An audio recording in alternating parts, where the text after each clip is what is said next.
Come through the sky, Christopher Daniels, Frankie Zane, collectively known as SoCal Uncensored or SCU! This is Catch, Hook, and Shoot, the worst podcast I've ever been on. Word.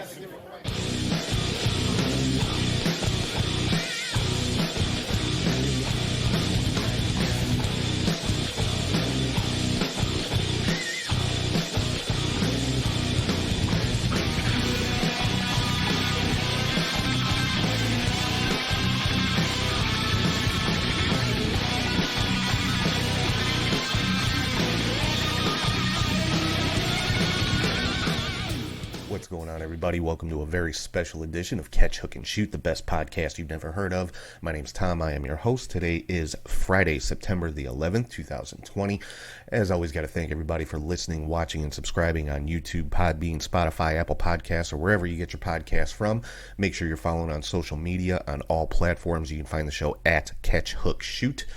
Head to patreon.com/catchhookshoot for bonus content, prowrestlingtees.com/catchhookshoot for all your t-shirt needs, and make sure you check out the new web store, catchhookshoot.bigcartel.com, for t-shirts and hats that you won't find on Pro Wrestling Tees, including the one I'm wearing right now if you're watching on YouTube. Got this nice Chicago flag design t-shirt and hat, both available on catchhookshoot.bigcartel.com. And if you ever want to shoot me an email, it's catchhookshoot@gmail.com. So like I said, this is a very special edition of the show this week. It is all about the Warrior Wrestling Stadium Series, starting hopefully this Saturday, September the 12th. Then night 2, September the 19th, and night 3, September the 26th. Now I say hopefully starting this Saturday because the weather here in Chicago has been just crap the last couple of weeks. But if the show does not happen on Saturday the 12th, it will take place on Sunday the 13th at noon. So keep an eye on Warrior Wrestling social media as well as Catch, Hook, and Shoot social media for updates on that. Head to warriorwrestling.net to get tickets. You can catch the show live on Fight TV. You can catch replays on High Spots. And of course, you can catch live audio play-by-play with myself and Charlie G on the Podbean app. Download that. I'll be posting the links to that again today as well. If the time does happen to change, if it does get moved to Sunday, I will update the link and repost it.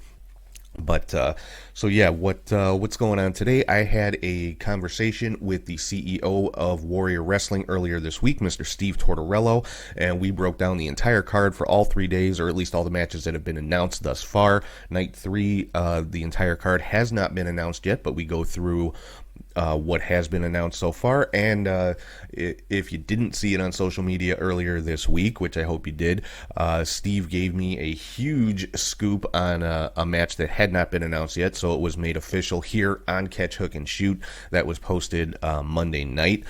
And yeah, just a lot of huge matches coming up. Just to go through some highlights, night 1, main event for the Warrior Wrestling Women's Championship. We've got Kylie Ray taking on the champion Tessa Blanchard. That's going to be a fantastic match. We've got a number 1 contenders match for the Warrior Wrestling Championship, Joey Janela taking on Warhorse.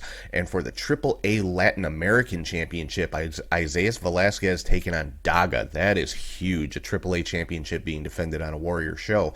And then night 2 on September 19th, we've got that Warrior Wrestling title match, Brian Pillman Jr. defending against either Warhorse or Joey Janela. Then we've got what I think is going to be the highlight of the entire series, Alex Shelley taking on Jonathan Gresham. That match is going to be a clinic. That is one, like I said, that match is not just going to steal that show, it is going to steal the series, in my opinion. And then night 3, September the 26th, we've got Lance Archer taking on Rhino. That is a dream match in anybody's book. I don't care what you say. And then Now, one thing I do have to mention, night 1, it was originally supposed to be Brian Cage versus Alex Zane, and then on night 3, it was supposed to be Brian Cage versus Benjamin Carter. Well, those matches, due to an injury to Alex Zane, those matches have been flipped. So on night 1, it'll be Cage versus Benjamin Carter, and night 3, it'll be Cage versus Alex Zane. But both matches are still taking place. Steve and I talked pretty extensively about both of those, just how great those matches are going to be with the just the contrasting styles and the guy, the size differential, but yet Cage being so. I mean, he's big and strong and he's a heavy hitter, but he's also agile and can do some high flying stuff of his own. So those are going to be some just ridiculously good matches in and of themselves. So, without any further ado, let's get over to my interview that I had again with Warrior Wrestling CEO Steve Tortorello, previewing the entire Warrior Wrestling Stadium series. Hey, what's going on, everybody? This is Tom with Catch, Hook, and Shoot, and I am talking right now live with Warrior Wrestling CEO, Mr. Steve Tortorello. How you doing today, Steve? I'm great, Tom. Happy to be with you, my friend. So we're here talking about the Warrior Wrestling Stadium series. You guys got 3 shows, 3 straight Saturdays coming up starting this Saturday, September the 12th. Friday Night Lights was huge. You guys actually got some mainstream media coverage with this because Tony Khan mentioned you guys by name as somebody he looked at as to how to bring fans back in. So you guys kind of set the bar really for fans coming back to wrestling. Yeah, you know what? And we're happy to have been able to contribute that. If other people can take what we did and build on it and learn from it and do it even better, that's awesome. But we just wanted to do what we do. And we knew when the governor's guidance came out in late June about how to do outdoor seated spectator events in phase 4, Eric and I looked at each other and went, we can do this.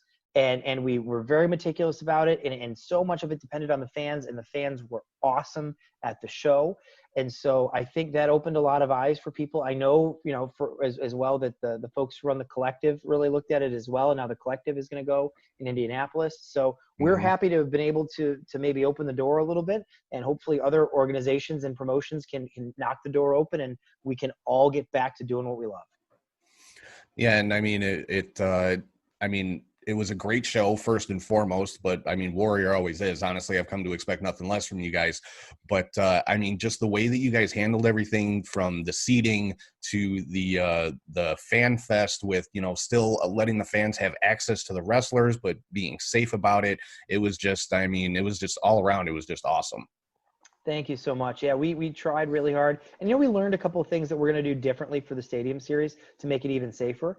But we spent a lot of hours planning out how that would all work. And for the most part, it ran very, very smoothly. So, let's get into the Stadium Series here. 3 straight weeks, like I said, 3 Saturdays in a row, September 12th, 19th, and 26th. What brought this on? Right on the heels of Friday Night Lights, you guys came out with, boom, we're doing 3 more of them right out, back to back to back here. How did all this come about so quickly? Well, a big part of it was the idea of strike while the iron is hot. And we were so happy with how Friday Night Lights went that we said, let's do it again and let's do it right away. Well, with an outdoor show, obviously being in Chicago, being in Illinois, we are hamstrung by the weather. There's a very small window. And I know this from being at all of our school's football games throughout the fall, that they're beautiful in September, but once October hits, then it's either going to be rainy or maybe snowy or windy or unbearable. So we knew we had a very small window in which to do it again. And as you and I were talking offline before we started, we also know the realities of trying to run an indoor show this coming winter are probably unrealistic. I don't think we're going to be able to run a Warrior Wrestling caliber show indoors. So once that weather turns, we know that's it for us for at least 6 months. So with those 2 things, with strike while the iron is hot, and also knowing that we're going to be limited in the next 6, 7, 8 months, we said, why not go crazy? Let's do it every Saturday, 3 Saturdays in a row. We'll go out with a bang, and then we will retire for 6 or 7 or 8 months. And also right on the heels of All Out this past weekend. So it was really, 4 straight weeks in a row of some just awesome wrestling going on. So, which it's too bad All Out couldn't have been in Chicago for this year. It would have made Chicago the destination for wrestling for the entire month of September. Yeah, our tradition has been, since we started, is we like to run the day after All Out. And obviously we didn't do that this time around. Many of our stars are down in Florida. But yeah, if they come back next year, maybe we go right back to this. Maybe we do another outdoor show the day after. But we're doing the best we can on our own to make Chicago the center of the wrestling world for September. Yeah, and you're doing a great job of that. I mean, let's start right off with night one coming up this Saturday. Now it's Monday as we're recording this, but this is actually going to drop on Friday as like a little preview. But Okay. yeah, September the 12th, Saturday. So let's start right at the top. The main event, the Warrior Women's Championship. Kylie Rae, number one contender from she won that spot at the last Warrior show at Friday Night Lights, taking on Tessa Blanchard for the Warrior Women's title. Yes, sir. This is a match, as we've said in some tweets and posts, the entire Warrior Wrestling women's division has been building to this for 2 years. Tessa Blanchard was in the semi-main event of our first ever show, Warrior Wrestling, in May of 2018. She defeated Santana Garrett. Kylie Rae was supposed to be in the semi-main event of Warrior Wrestling 2, but she was injured in late 2018. So then she came back with us in Warrior 3 and was there for Warrior 3 and 4. Tessa won the belt at Warrior 5, and we've been building to this match for years, literally. And Kylie became number one contender, as you mentioned, at Friday Night Lights. Tessa Blanchard has not wrestled in 6 months, not since the beginning of March. And in that time, she's had so much controversy surrounding her with the end of her reign at Impact, the end of her time at Impact, all the questions about where she's going next. Well, I will tell you where Tessa Blanchard is going next. She's coming to Warrior Wrestling on September 12th in the main event to face Kylie Rae. Yeah, and I mean, when I saw that announcement, I mean, obviously Friday Night Lights, you know, I was able to sponsor Kylie's number one contender match against Lynn, which was just awesome to be able to just be a small part of that. But then I saw the announcement that this match was going to be taking place, you know, this quickly afterwards. I was like, oh, that's the match me personally, I've been wanting to see forever. And to have it happen at Warrior, which is, I think everybody knows by now, my favorite promotion, it's just all that much better. Yeah, you know, they've had a couple of matches before, and we mentioned this as well in a post. This isn't their first face-off. It may be their last, though, depending on what the next step is for Tessa. And so you have these two incredible talents who are truly at the top of their game. You know, I think Tessa Blanchard and probably Kylie Rae are in the top 10 wrestlers on planet Earth, male or female, American, Japanese, Mexican, doesn't matter. I think both of them are such incredible performers. They're so great at what they do that I'm expecting not only for that to steal the show, but this might become the signature Warrior match. Kylie Rae and Tessa Blanchard after that 2-year build. Yeah, definitely. That is the one that I am most looking forward to on night one. But I mean, the whole card is stacked. I mean, you've got, you know, just a dream match in anybody's book. Alex Shelley versus TJP. Yes. I mean, I can't even fathom what is going to be going on in this match. Well, so likewise, they have locked horns before, but the last and only other time they faced off, 15 years ago in PWG. I think it was a Battle of Los Angeles. And these two guys are now 15 years better. Alex Shelley knows every style in the world. TJP was the first WWE Cruiserweight Champion. He's back in New Japan. He's in Impact. Shelley, in the last year alone, has been Ring of Honor, WWE NXT, Impact, Warrior Wrestling. He's been everywhere. And so these guys are so skilled, so talented, so knowledgeable, and they're both driven. They both want this match. And that's the one thing that I love that we get to do is we talk so much to the talent as we put matches together and say, hey, what about you working with this guy or this guy? When I brought up the possibility of Shelley to TJP, his eyes got huge. When I brought up TJP to Shelley, Shelley texted back in all caps, hell yes. These guys want to tear it down with each other. Yeah, and I mean, like you mentioned, you know, they're both in Impact right now, but it's like Shelley's, you know, he's a tag team champion right now. TJP's kind of in a tag team with Fallah Bahh, but kind of doing his own thing too, you know, with the X Division title. So they're really not crossing paths there. So this match at Warrior is probably the only time we're really going to see them one-on-one in a ring in the near future. I think so. Honestly, I really think so. It might be the last time we ever see it. So they may both retire at some point, having faced off twice, PWG and Warrior. I'm happy to be part of that duo with PWG. Oh yeah, definitely. And then another kind of a clash in styles here. Brian Cage taking on Alex Zane. This one, it just on paper, it's like that sounds interesting, but if you've seen both of these guys, it's like, oh man, this match is going to be insane. Yes, and you say clash in styles. I think they complement each other perfectly. You've got the size and strength and speed of Cage, and the speed and agility and amazing acrobatics of Zane. Can you imagine Brian Cage throwing Alex Zane across the ring? Can you imagine what Alex Zane can do if he's jumping off of Brian Cage's shoulders to come back and hit him with? I mean, these are two guys who have really overperformed every time they've been at Warrior. And this was another one where we posed the question to both of them, and both of them said, let's do it. And so they are motivated to win and to tear the house down. Yeah, and Warrior was the first place I actually saw Alex Zane, and ever since then, anytime I see his name on the card, it's like, okay, that's going to be a fantastic match. And to see Cage on the other side of that is like, because Cage can do some high flying stuff himself. He's been known to go flying over that top rope to the outside and all that kind of stuff. So this is going to be crazy. Yes, it is. Yes, it is. And we're excited. We book matches that we would want to go see. If our card was in Milwaukee, if it was in Indianapolis, if it was in St. Louis, would our team drive to go see it? And that is the threshold that we set for ourselves. And this is a match that we would drive to go see. Oh, yeah, definitely. And then this next one now, anytime I see these guys, and I know they're at every Warrior show, but every time I see their match come up, I kind of have to cringe a little bit because it's like, me and Charlie look at each other like, okay, this is the one that's going to kill us that night. And you already know who I'm talking about. I'm talking about the Rascals. Yep.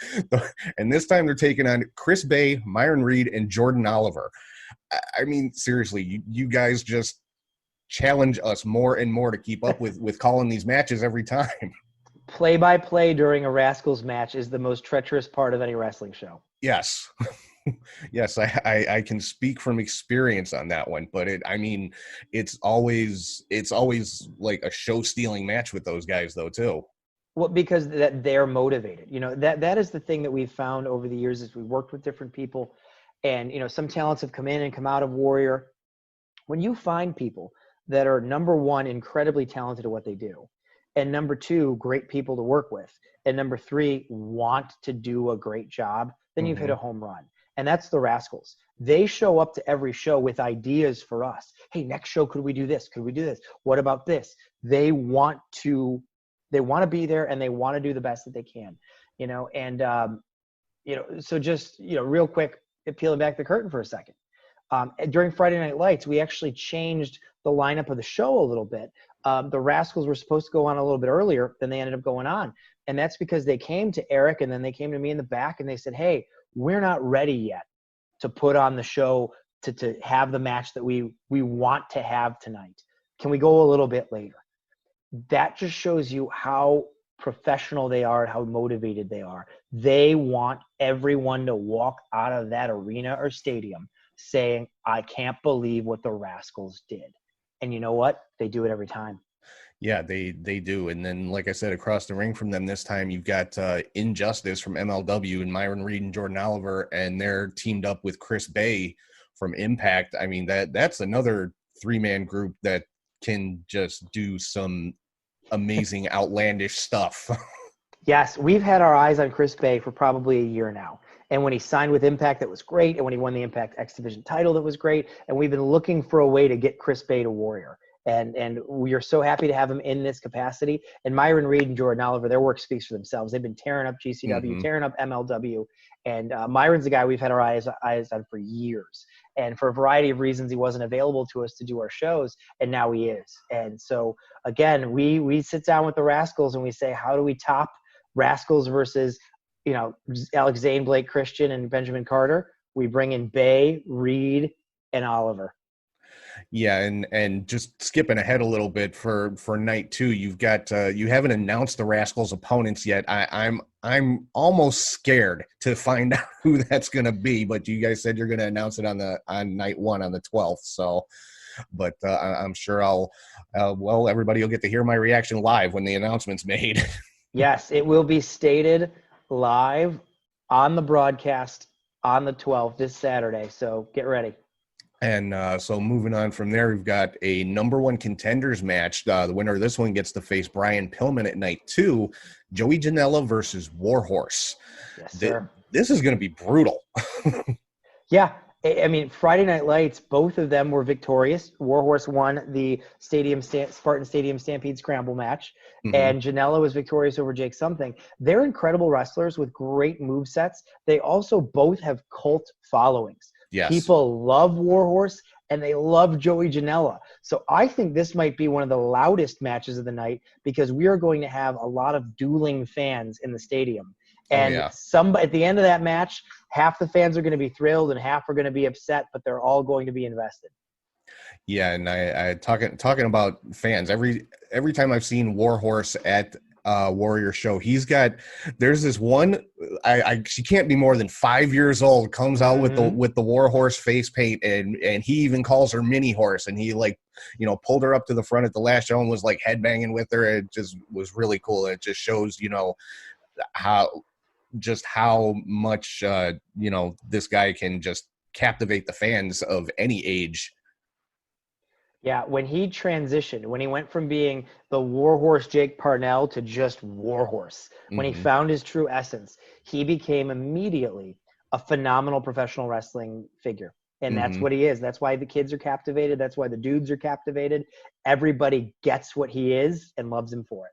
Oh, absolutely. And I got to say, as a bit of a metalhead myself, I love his entrance music, the Four Horsemen from Metallica. It's perfect. Yep. Yeah, he's just fantastic. So moving on from there, we've got an intergender match, Dan the Dad taking on Elena Black. Now, Dan the Dad, the first time I saw him was at Friday Night Lights, and he kind of reminded me of my high school football coach. I got to be honest. I think that's kind of the point, though. Yes, he is everybody's dad. And, it's funny. He's another character. So his name is Danny Adams. He's been wrestling for years. He's out of St. Louis. But probably in the last 10 months or so, he found himself as Dan the Dad. And just like Warhorse, when he became Dan the Dad, it was like, yes, this is it. This is who you're meant to be. And he can be that character in such an incredible way. And he's also a phenomenal wrestler. So it's going to be an interesting dynamic with the dad versus the rebellious young woman who also happens to be into the dark arts. So we think this is just going to be a really fun clash of characters. Yeah, and Elena Black, it was the first time I saw her at Friday Night Lights. Also, I was very impressed with her. I mean, she's one that I am now, I want to keep my eye on because she definitely caught my attention. I love her character. She was phenomenal in the ring. So I think this is going to be an awesome match. Yeah, agreed. I think people should not be sleeping on it. Just because they're characters does not mean it's not going to be incredible bell to bell. Oh, yeah. And then we've got kind of an interesting matchup here, Isaias Velasquez versus Dagger. And it's been made even more interesting in the last week or so because Dagger put out a video that he is putting up the AAA Latin American Championship in this match. Yes. And so the third layer of that, so the one layer is it's going to be a great match. Layer 2, it's now for the AAA Latin American title. The third layer is that both of their significant others are competing against each other in the main event. Yeah, I wasn't sure if I should mention that or not, but yes. yeah. Kylie and Tessa, the significant others of Isaias and Dagger. So that was the first thing that caught my attention. It's like, oh, okay, I kind of like that. And then, like you said, Dagger's putting the AAA Latin American title on the line. Now, is that the first time a AAA championship is being defended at Warrior? It sure is. We've had the NWA title defended. We've had an Impact X Division title defended. We've had the Impact Tag titles defended. We've had Black Label Pros, Freelances titles defended. It's the first time AAA has a title that's being defended at Warrior. Yeah, and that's very cool. That just even more proves, Warrior is just really kind of the crossroads of all wrestling. Not even just in the U.S. anymore, but, North America.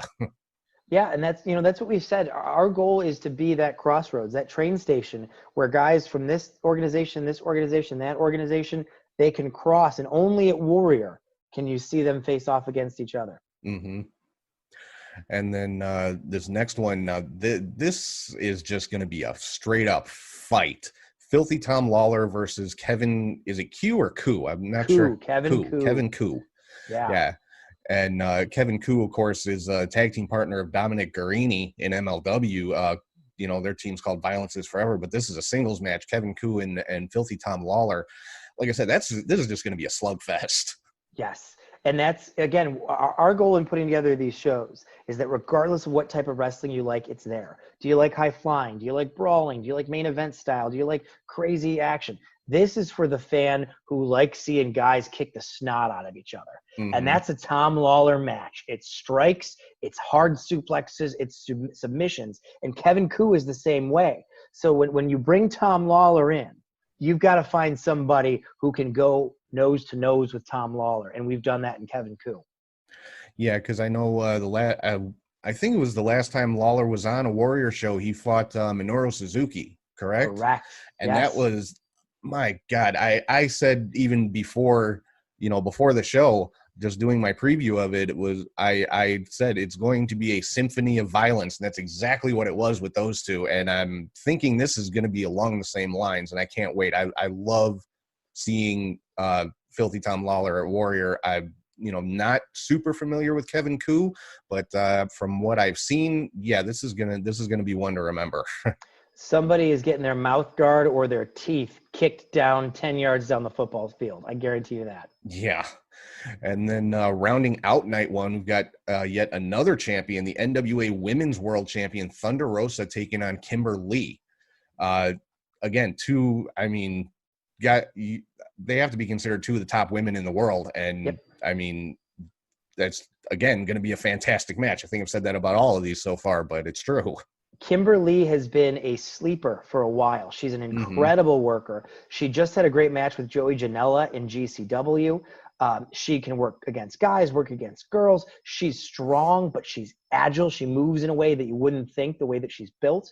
And then you have Thunder Rosa, who is a legitimate athlete. Right? She's an MMA fighter.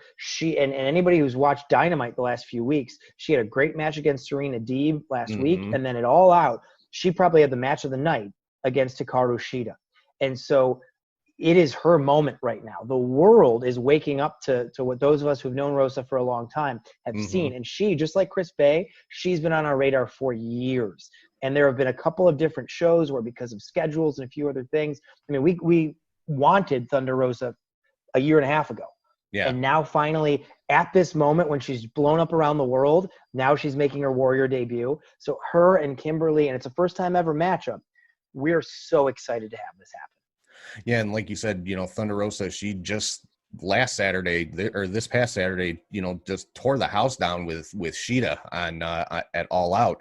I mean, for me, that was kind of the turning point of the pay-per-view, because up till that match, they were having a few little difficulties. They had a couple of hiccups, and then the women's title match came on, and they tore the freaking house down. And it was, from that point on, it was fantastic. Yeah, they were in a position where they needed to save the show, and they saved the show. Yeah, they definitely did. So I'm really looking forward to this one. I mean, Kimberly, of course, another Impact star. She, has impressed me. She's had a number of great matches on Impact in the short time that she's been there. So to see her matched up with Thunder Rosa, it's going to be awesome to watch. I agree. We can't wait. Again, as fans, we can't wait. Yeah. And then, so moving on to night two. Yeah, that's just night one. All of that is just night one. And so night two, September 19th, we already talked about there's going to be a Warrior Wrestling championship match. Brian Pillman defending against either Warhorse or Joey Janela, whoever wins that match. Yeah, my money's on Warhorse. I just kind of a sentimental favorite, I guess, but that's what I'm looking forward to. But you've got some AEW stars here going up against an Impact star here. Luchasaurus and Tate Conti taking on Chris Bay and Ray Lynn. So Chris Bay coming back for night two, and this time in a mixed tag match. Yeah, so Luchasaurus and Ty Conti wanted to do a mixed tag match. And we've been talking to Luchasaurus since the spring. Had the pandemic not hit, what would have been Warrior Wrestling 9 in late May, early June would have featured the debut of Luchasaurus. And so we actually talked to him, probably a year and a half ago, to be honest with you, because we talked to him about being on Warrior 4 or 5 back before he had really broken out. And it just ended up not working out for one reason or another. And so now, again, it's just like Thunder Rosa, just like Chris Bay. Now is the time to bring in the dinosaur himself, Luchasaurus. And he's on a tear of really having stolen the show several times as well. So I would argue there were 3 matches that were incredible at All Out. And I would say it was Moxley, MJF, Thunder Rosa versus Shida, and Jurassic Express versus the Young Bucks. Yeah, And the absolutely. week prior, Luchasaurus had torn it up on Dynamite. So people love Luchasaurus. They love to see him do what he can do for a guy that size and for being such an incredible character. And he wanted to be in a mixed tag with Tainara Conti. And so we have Ty and Luchasaurus against a guy that he knows well and has faced a few times before, Chris Bay, and someone who we think will go up perfectly one-on-one with Conti, and that's Ray Lynn. When we saw at Friday Night Lights, Ray Lynn has that same quickness, those same strikes that I think the two of them are really going to put on a show together. Yeah, I mean, like you said, her and Tay Conti they match up very well, and you wouldn't think Chris Bay and Luchasaurus would match up as well as they do because of the size differential. But if you watch Luchasaurus, he moves so well for a guy his size. It's unbelievable. I mean, I've been watching him since Lucha Underground. I don't even know if a lot of people make that connection with him because it's a different character, obviously, but he was part of Lucha Underground way back when. And that's the first point that he caught my eye because, this guy's 7 feet tall and he's doing cruiserweight type stuff. Yes. He's always had that agility, and now he's added the honing of his skills as far as match style and reversals and things like that. He's no longer green. He's green in the face, but he's no longer green as a performer. And he is really something special and something to watch. Mm-hmm. And then, next for me, this is my match of the entire Stadium series. I can't wait to see this one. Alex Shelley and Jonathan Gresham. Yes, sir. I mean, Jonathan Gresham personally is my favorite wrestler, just straight up mat wrestler in the world right now. And to see him get in there and hook it up with Alex Shelley, I mean, that's a dream match in anybody's book. It's got to be. Yes, and actually, like we've said before with a few others, both of them have wanted this match. We had both of them on Warrior Wrestling 8 this past February, and Shelly faced Ren Narita, and Gresham faced Dagger. Yeah. And for a couple of different reasons in scheduling and some things with the companies that they're working for, what was coming up, we couldn't have them face each other. But they had both actually talked to us beforehand about we would love to face each other. They had one match once in Ring of Honor last December, and it was a short TV match.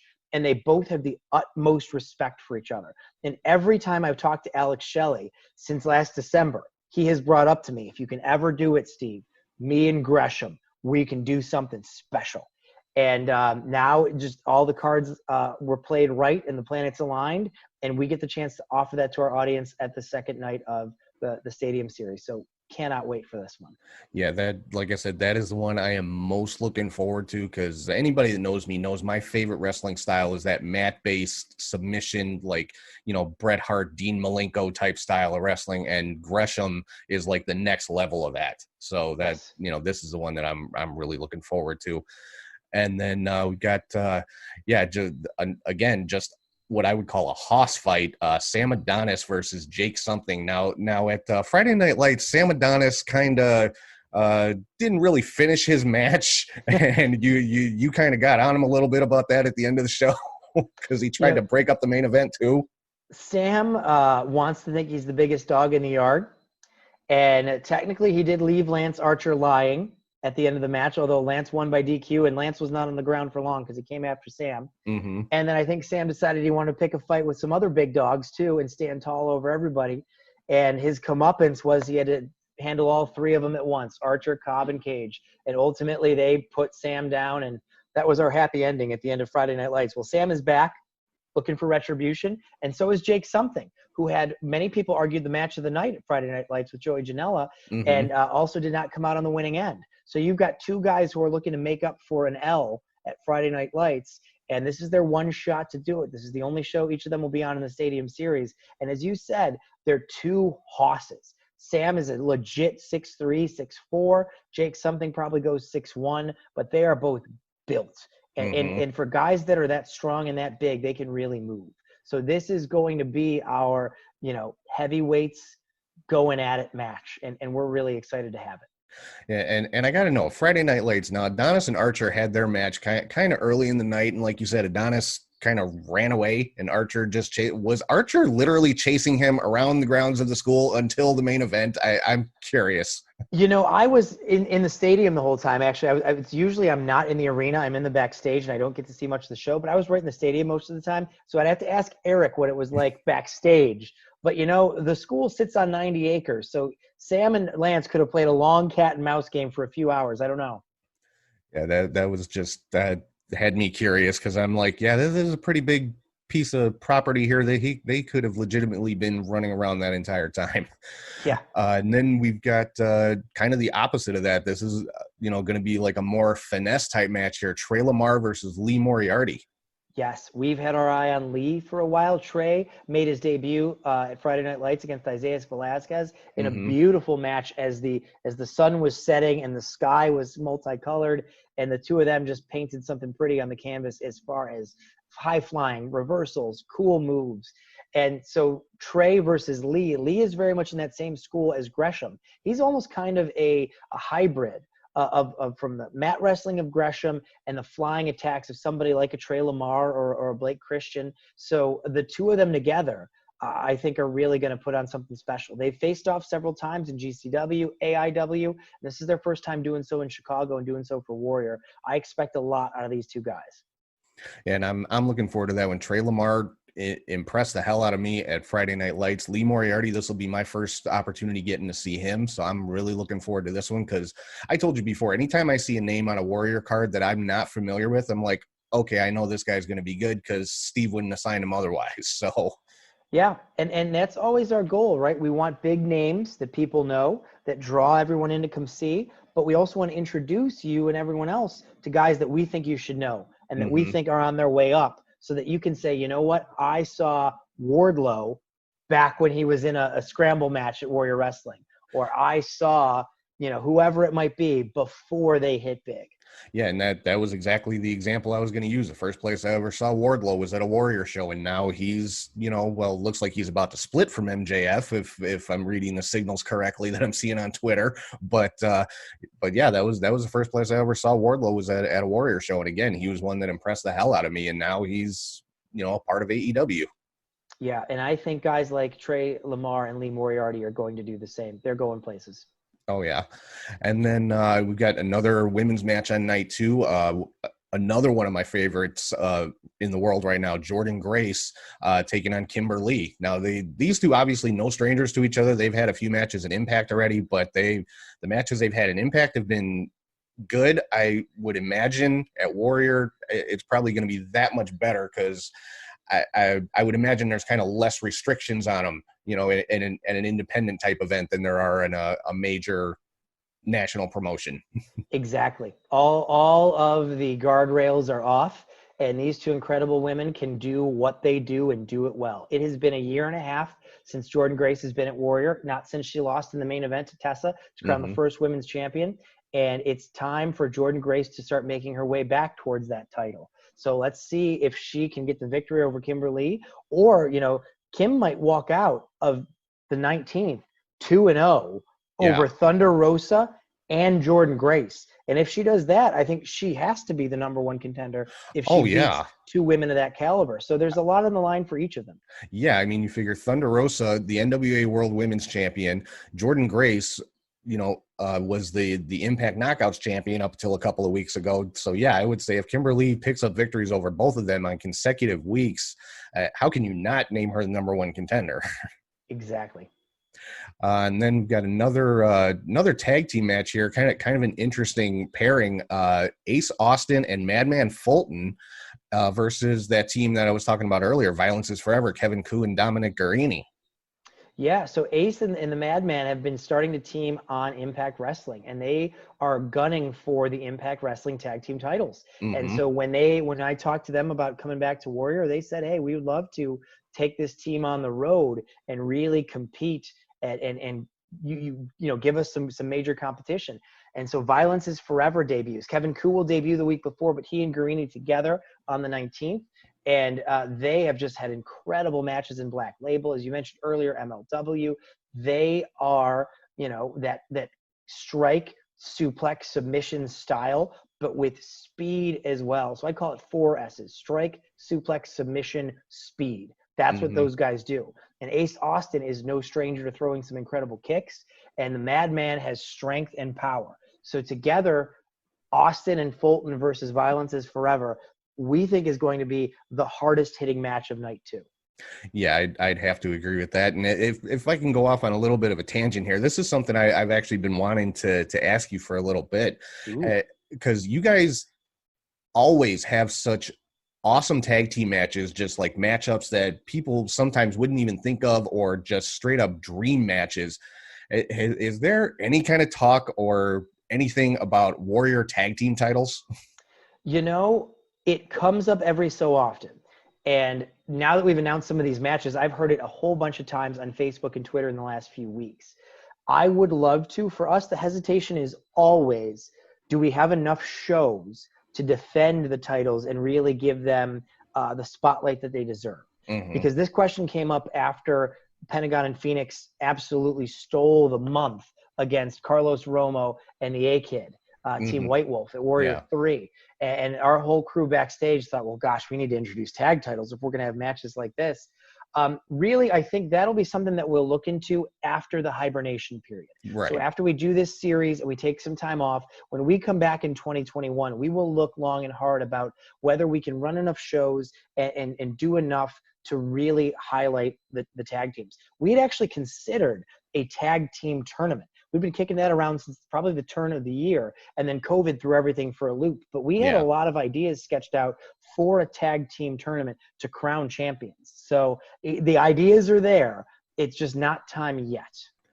And, well, just kind of building on that, I don't even know if this is something you can answer. If at some point we do see Warrior tag team titles, would it be a case where let's say Dagger and Tessa are a tag team? Could they win those tag titles, or would it strictly have to be two guys or two, so Kylie Ray and Isaias just challenged for the tag titles in Black Label as well. Mm-hmm. I would not see it restricted in any way, shape, or form. Heck, I mean, can you imagine a team of Jordan Grace and Kimberly facing off against any guys in the world? Mm-hmm. So I would not see, when it's time, I would not presume any restrictions. Awesome.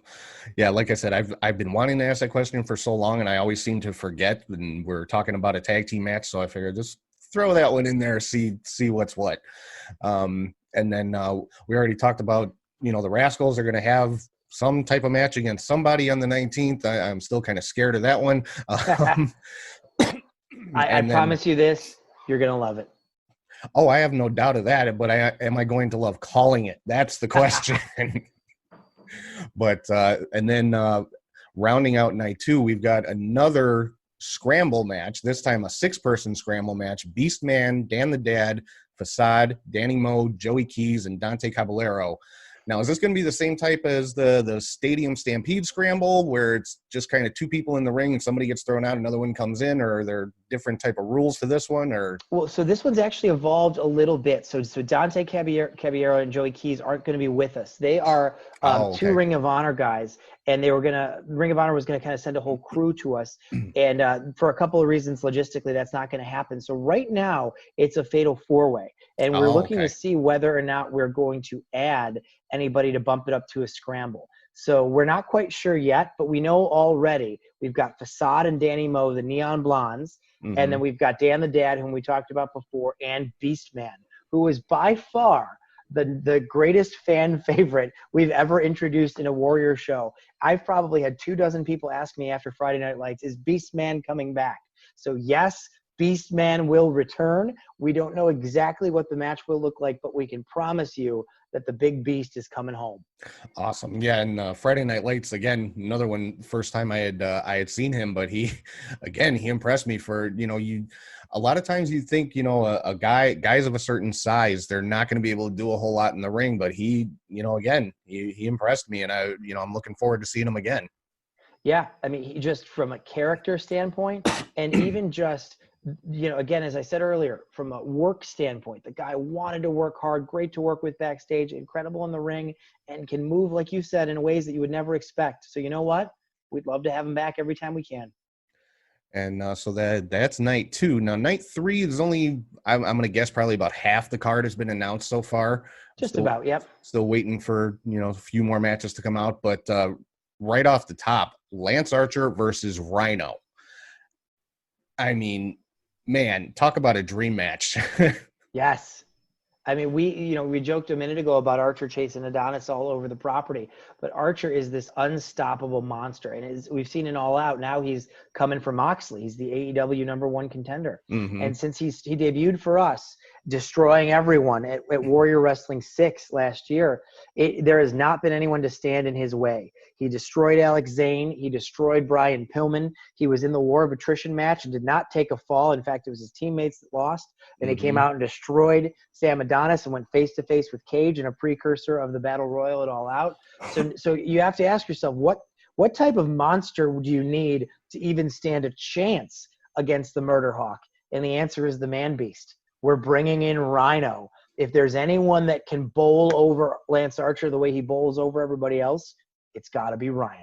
Yeah, and one thing about Rhino, I swear the man has not aged since 1996. Nope. I mean, he looks exactly the same as he did in ECW, and he still wrestles the same as he did in ECW, which is even more impressive. That shows you the kind of incredible shape that he's in and just how much truly of a beast the guy is. Yeah. It's going to be, Lance uses a pounce gore type move in his arsenal. Of course, Rhino has the gore. I think there might be a collision between the two of them that just ends in nuclear fission. I mean, I don't know what else is going to happen. It might be like that scene from the Avengers when Thor hits Captain America's shield with the hammer and it just knocks down the entire forest. Yes, that is exactly what I'm thinking. Yeah. And then next up there, we got two Impact stars, Moose, the TNA champion, I guess, versus Suicide.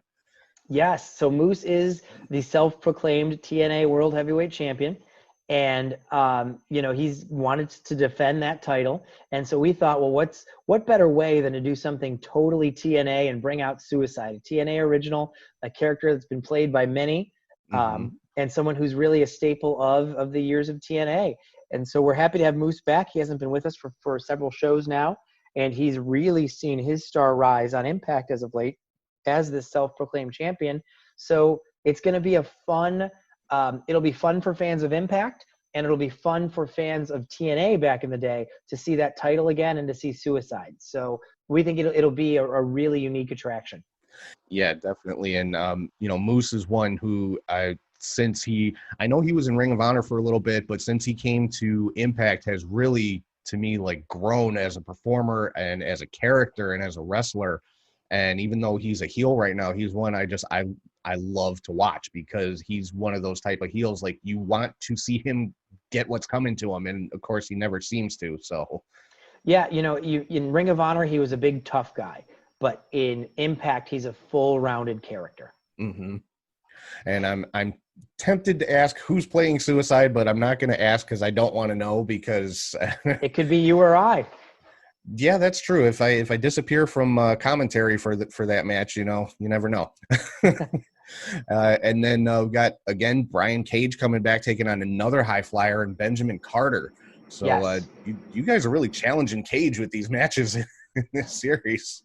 Brian Cage always wants a challenge. Just very honestly, behind the curtain discussion, we've talked with Cage over the years now that he's been with us, and he always wants the next match to be something that's going to push him to be even better and something where he can steal the show, because that is Brian's objective every time he's out there. And Benjamin Carter obviously stole the show against the Rascals last show for us. Yes. But he also just filmed a match for AEW Dark. And Cage, texted me to say how impressed he was with Benjamin Carter. And we said, well, that's interesting because we've been talking about you and him at third night of Stadium Series. And Cage just said, let's do it. And so Cage is excited. Carter's excited. They both have a lot to prove. And I think it's going to be truly impressive. Yeah, I can't wait for this one. Again, you on paper, you would think it's kind of a mismatch, but then, Cage is one that can do a lot of that high flying stuff too. So I can't wait to see this one. And then, like we were talking about a few minutes ago, another just dream tag team match, at least for me, the North, Ethan Page and Josh Alexander taking on Top Flight, Airwolf and Angel Dorado. Airwolf is probably my absolute favorite wrestler in MLW. or that I've seen in MLW. So I cannot wait to see him live. Angel Dorado, I know they've been a team for a while. They're brothers, correct? They are brothers. Yeah, but I've never actually seen Angel Dorado live, so I can't wait for this one. The North, I mean, that they, their reputation speaks for itself. They're one of the best teams in the world. Yes, absolutely. And we were lucky to have them at Warrior 8 against the Space Pirates, and we've had Ethan Page in the past. But really, since February, they've solidified themselves as the tag team. I mean, obviously, AEW has a great tag team division. I think they're better than anybody in WWE. I think they're better than anybody in New Japan. I think they work as a unit incredibly well, the North does. And Page is in the shape of his life. Josh is in the shape of his life. And they are coming to steal the show.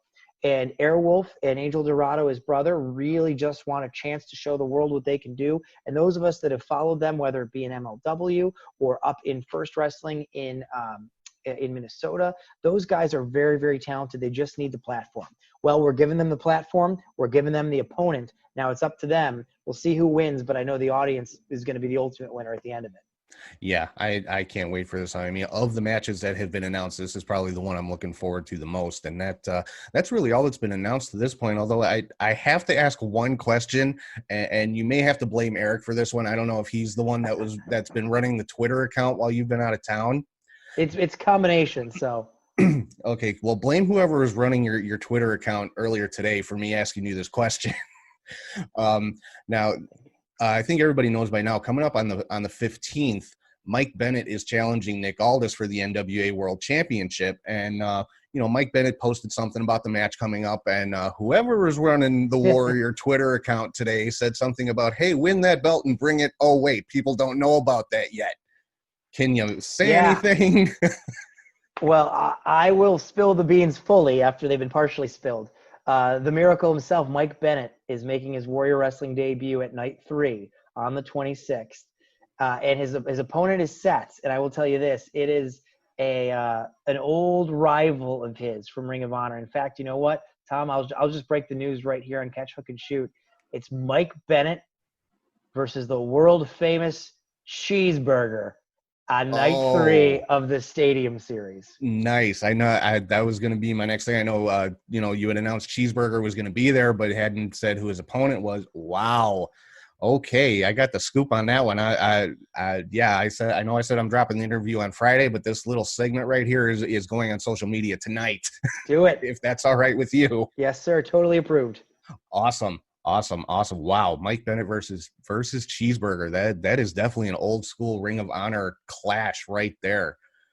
Ooh, that is crazy. I can't wait. And what's interesting, so they both, again, like we've talked about with some of the other matches, they both have something to prove. Mike wants to wrestle, and that's the reason he had asked for his release from WWE several times. Mm-hmm. And Cheeseburger wants to show that he's fun, but he can go as well. So as much as people might think, Cheeseburger, get ready, because both of these guys are coming to work and they're coming to make a name for themselves.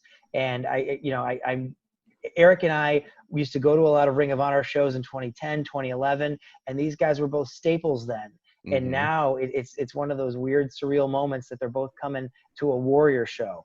And if you're an old school Impact TNA fan, we've got the TNA title, we've got Suicide, we've got current Impact with Moose and the North. If you're an old school Ring of Honor fan, we've got Bennett and Cheeseburger. So for all of those diehard wrestling fans who've been a part of it for a while, we've hopefully got something to make everybody happy. Yeah, and I mean, that, like I said, that's not even everything yet, because that's 5 matches now officially announced for Night 3. I would imagine there's at least 3 or 4 more to come. There are, including one that we have shared. We have not shared the opponent yet, but Madison Rayne will wrestle her final independent match on the 26th. So she'll work for Impact after that, but she will not do an indie wrestling match after the 26th. Her opponent will be named on the 12th or the 19th. Wow, that's that in and of itself is huge. Making Warrior being her final ever independent match. That's huge, because I mean, she was at was it Warrior 8, the War of Attrition match? Yep. And so yeah, coming back to Warrior for her final independent performance is just huge, and I can't wait to see that one, because she's one I think is overlooked a lot for because she really is excellent in the ring, and I don't think she gets the credit she deserves for how good she really is. Correct. And she was ahead of her time during TNA Impact in the mid-2000s. And now she's only 10, 15 years better, similar to what we said about Shelly and TJP. They're better. And she really can go. And I think she wants to showcase that she can go. And I promise you we will do that on the 26th. Oh, yeah, definitely. I know I'm speculating myself, like, who could she be wrestling? Who could, are they going to maybe give her a title shot again, whoever wins against Kylie and Tessa, or all this kind of stuff. But I'll wait to find out with everybody else on that one. But yeah, I mean, you guys just have 3 straight weeks of unbelievably stacked wrestling cards. It's just crazy, you guys, the amount of talent that you guys got for these shows. Yeah, oftentimes we have to sit back and just remind ourselves, this is pretty darn cool. And as we go through these lineups tonight, this is pretty darn cool. It is. And I mean, the fact that, I'm able to broadcast these matches live, it's like, I have to sit back and think to myself, I'm like, is this really real? Like, am I actually, like, more or less kind of sort of a part of all this? I'm like, that's just awesome. Yeah. It's so many of us who've gotten sucked into wrestling somehow on the behind the curtain side in the last few years, like you, like myself and Eric and, photographers and video guys and everybody. We live a great life. Mm-hmm. We are very blessed to be able to be part of this really cool endeavor that we all work on. And, we're just lucky. And I'm just happy to be able to see these shows and to share these shows with other people. So if you're listening or if you're watching and you're a wrestling fan, come on out and join us. It's a great place to be. And one last thing before we wrap up. Now, one name that has not been mentioned as a part of any of these shows, and he was not very happy about that. Actually, 2 names. Robert Ego Anthony and your pal and mine, Frank the Clown. Frank was having a little bit of a tantrum on Twitter. I think it was yesterday, saying that he was going to buy up all the ad space for night 1 and just trash everybody and all that kind of stuff. Yeah, Frank is Frank. And no, he is not booked. Robert Anthony is not booked. But I don't think that means we're not going to see them. So we'll see what happens. But you know what? We didn't book them for a reason. And I posted this on Twitter when he said that yesterday. That he has not bought any ad space on my broadcast. I'll leave it at that. He gets no time on my broadcast. So at the very least, you don't have to worry about that. Now, as far as the fight feed goes, I have no idea what he's got in store. Man, maybe people, if you're not coming to in person, maybe you should listen to it on Podbean instead of watching it, because I don't know what Frank's going to do on Fight. Yeah, that'd be my recommendation. But you never know when Frank's gonna pop up, and I think I got a little bit under his skin at the last show because I was kind of talking some trash to him at the Fan Fest when Charlie was getting his poster signed. So who knows? You made a mistake. Now you're on his list. Yeah, oh God, if he shows up at my table, I don't know what I'm gonna do, but I'm gonna do something. Maybe I'll have to keep like a fire extinguisher under my chair to get him away. Hey, whatever works. But and I'll take any tips you have for keeping him away from all 3 of these shows. But that pretty much wraps up everything that has been announced, and even some stuff that hasn't been announced. Thank you for sharing the announcement of Mike Bennett versus Cheeseburger for night 3. That is a huge matchup right there. But again, Warrior Wrestling Stadium Series, September 12th, September 19th, September 26th. Why don't you let everybody know where they can find the information and tickets and all that kind of stuff? Sure. So tickets are available at warriorwrestling.net, our website. We've also got all the safety information up there as well, and how we're keeping everybody safe during these times of COVID. You can follow us on Instagram or Twitter at Warrior Wrestling. No vowels in wrestling, so WRSTLNG. And we're on Facebook as well. So like us, follow us, buy tickets, watch the show, listen to the show. Just come be a part of what we're trying to create here in the south suburbs of Chicago. And it will be live on Fight, correct? That is correct. So you can listen on Podbean with Catch, Hook, and Shoot, or you can watch the show and watch the action on Fight TV. And then always after the show, it's on High Spots, right? Correct. Yep, we archive on High Spots. So a few weeks after, then you can catch all of them if you have a pass for High Spots, or you can buy them and watch them individually. Nice. All right. Well, I think that is pretty much going to wrap us up for this time around. But as always, Steve, it's great talking to you. I appreciate you coming on the show. I appreciate everything that you have done for the show. This is twice in a row you've given me the scoop on a match coming up on the Warrior cards. So I cannot express how much I appreciate everything that you have done for Catch, Hook, and Shoot. Well, we're happy to have you. And, you know, our motto has always been, yes, come on in. When people offer that they want to do something different or want to be a part of it, we're trying to create that welcoming atmosphere that we would look for if we're trying to break in somewhere or do something. So, Tom, happy to have you doing the play-by-play, and let's keep our relationship going, my friend. We've got a long way to go and a lot more wrestling to cover together. Absolutely, and I can't wait. Well, I'm going to let you go because it's going on 10 o'clock here in Chicago now, and I know you and I both got to work in the morning. So, yes, sir. But again, I appreciate you coming on, and yeah, like I said, this will be dropping on Friday, but I'm going to drop that little announcement a little bit sooner than that, so you'll be able to see that on social media in a little bit here. But yeah, I can't wait, and I will. I'll see you on Saturday. See you soon, Tom. Take care, my friend. Thanks. All right, so there you have it, my interview with Steve Tortorello, CEO of Warrior Wrestling. Make sure you check out the Warrior Wrestling Stadium Series coming up the next 3 Saturdays, September 12th, 19th, and 26th. Head to warriorwrestling.net to pick up your tickets. If you're going to be in the Chicago area, any one of those 3 nights, or preferably all 3, these are some shows you do not want to miss. And if you can't be there in person, check it out on Fight TV, get the replays on High Spots, or download the Podbean app, listen to live play-by-play with me and Charlie G. It's live and it's free, best of all. So download the Podbean app. Head to one of the Catch, Hook, and Shoot social media pages. You can find the link there. I'll be posting it again later today. If there is any change as far as this Saturday's show because of the weather, I will post an updated link with the corrected date and time and everything. So anyway it goes, you have no excuse for missing these shows. All 3 of them are just stacked cards. You're not going to want to miss it. If you are a fan of wrestling in general, in any form, shape, or fashion, you don't want to miss these shows. So, yeah, with that, I am going to sign off. Again, thank you to everybody for listening, watching, and subscribing on Podbean, Spotify, Apple Podcasts, YouTube, wherever you get your podcasts from. Make sure you're following on social media on all platforms at Catch, Hook, Shoot.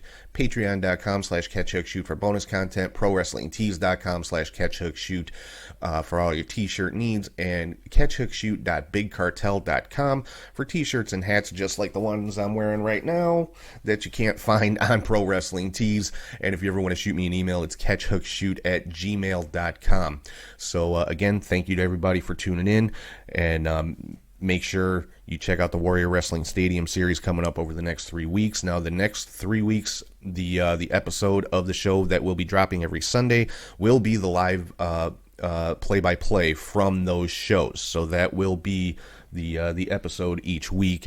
And I do want to mention as well, after the Warrior Wrestling Stadium Series, I'm going to be taking a little bit of a break. The show's I'm gonna take a break for the month of October. Just kind of getting a little burnout, need to step back, take a break. There's some other stuff that I want to work on in the meantime, but the show will be back with brand new episodes November 1st. So make sure you mark that on your calendar. November 1st is when Catch, Hook, and Shoot will be back with brand new episodes after the Warrior Wrestling Stadium Series. So the next 3 episodes, like I said, will be the replay of the play-by-play from all 3 Warrior Wrestling shows. Then after that, we're going to take a little bit of a hiatus to kind of reset, recharge, rest up, and refocus on everything. So again, thank you to everybody so much for listening, watching, for supporting the show, for following. I cannot express enough how much I appreciate each and every person who listens to the show. I mean, the fact that this show is heard in over 40 countries and pretty much in every state in the U.S. every week is just it's very humbling that people want to hear what I have to say about pro wrestling, and I cannot thank you guys enough for all of the support. So with that, I am going to sign off. Make sure you check out the Warrior Wrestling Stadium series. It's going to be the best set of indie shows you are ever going to see or hear. My preference, of course, is you listen on the Podbean app. The more listeners, the better. Like I said, it's live and it's free, and so yeah, I hope everybody has a great week, great next month and a half or so, actually, because like I said, we'll be back on November 1st with brand new episodes. But yeah, enjoy all of the great wrestling coming up, especially the Warrior Wrestling Stadium series, and I will talk to you guys very soon.